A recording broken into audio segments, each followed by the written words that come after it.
Hello everyone, welcome back to my channel. This is Kushi and today we are going to talk about Sam Pitroda's racist remark.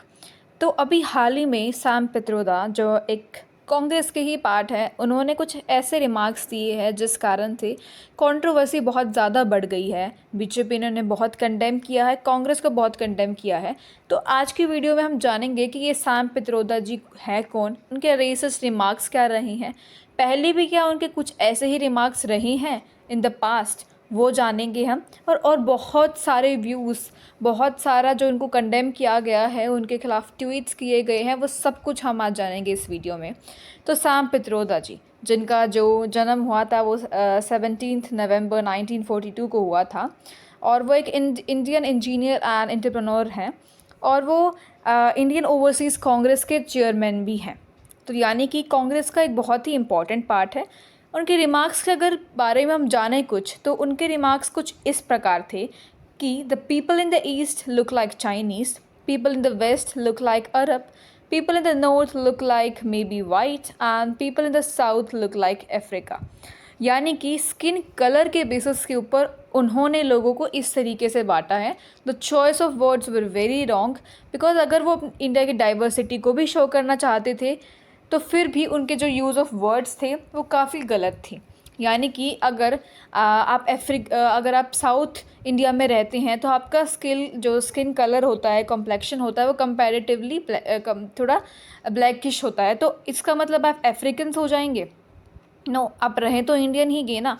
तो इस तरीके के जो remarks थे उनके कि ईस्ट इंडिया के जो लोग होते हैं वो चाइनीज़ जैसे दिखते हैं, तो इस ऐसे रिमार्क्स के ऊपर हम अपनी क्या ही बोल सकते हैं। द चॉइस ऑफ वर्ड्स इतना रॉन्ग था उनके इस रिमार्क्स के ऊपर, इसलिए इसको रेसिस्ट रिमार्क्स कहा जा रहा है। बहुत सारे जो बीजेपी के मिनिस्टर्स एंड चीफ मिनिस्टर्स हैं उन्होंने इसे कंडेम किया है, इवन प्राइम मिनिस्टर ने भी इसे बहुत कंडेम किया है। और जो सैम पित्रोदा जी हैं उन्हें लाइक क्लोज साइड माना जाता है राहुल गांधी जी का, और एज अ मेंटर माना जाता है। राहुल गांधी जी उन्हें एज अपना मेंटर मानते हैं। तो लोगों का ये भी बोलना है कि अगर मेंटर यानी कि सैम पित्रोदा जी के व्यूज़ ऐसे हैं तो राहुल गांधी जी के व्यूज़ कैसे होंगे।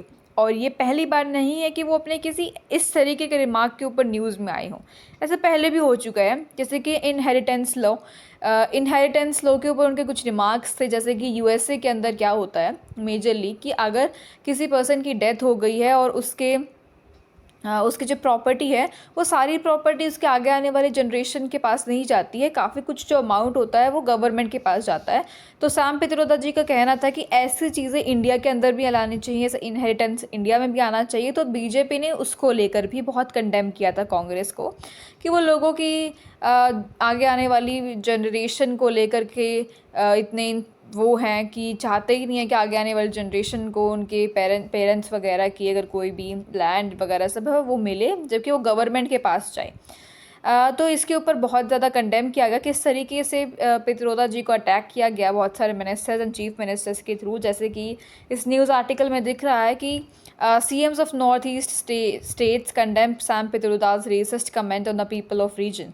जैसे कि हेमंत बिस्व शर्मा जी जो असम के चीफ मिनिस्टर है, उनका कहना था कि मैं नॉर्थ ईस्ट इंडिया से बिलोंग करता हूँ पर मैं इंडियन हूँ, मैं चाइनीज़ नहीं हूँ। ऐसे ही कर्नाटका से जो बिलोंग करती हैं निर्मला सीतारमन जी जो फाइनेंस मिनिस्टर है इंडिया की, तो उनका भी यही कहना था कि I am from south India but I am Indian, I am not African. Even prime minister ने भी इसे बहुत कंडेम किया है। उनका कहना था कि जिस तरीके से हमारी प्रेसिडेंट द्रौपदी मुर्मू जी का स्किन कलर ब्लैक है तो क्या वो अफ्रीकन हो जाएंगी? नहीं, वो रहें तो इंडियन ही गी ना। तो इस तरीके का कमेंट के ऊपर बहुत ज़्यादा उन्हें कंडेम किया गया। और कुछ टाइम बाद हम देखते हैं कि जो सैम पित्रोदा है ही resign from his post of chairman of Indian overseas Congress. तो ये पूरी न्यूज़ थी कि किस तरीके से उनके क्या रेसिस्ट रिमार्क्स थे, पहले भी वो न्यूज़ में रह चुके हैं। और आपका क्या सोचना है इनके व्यूज़ के ऊपर, आप कमेंट सेक्शन में ज़रूर बताइएगा। And that's all about the video. Thank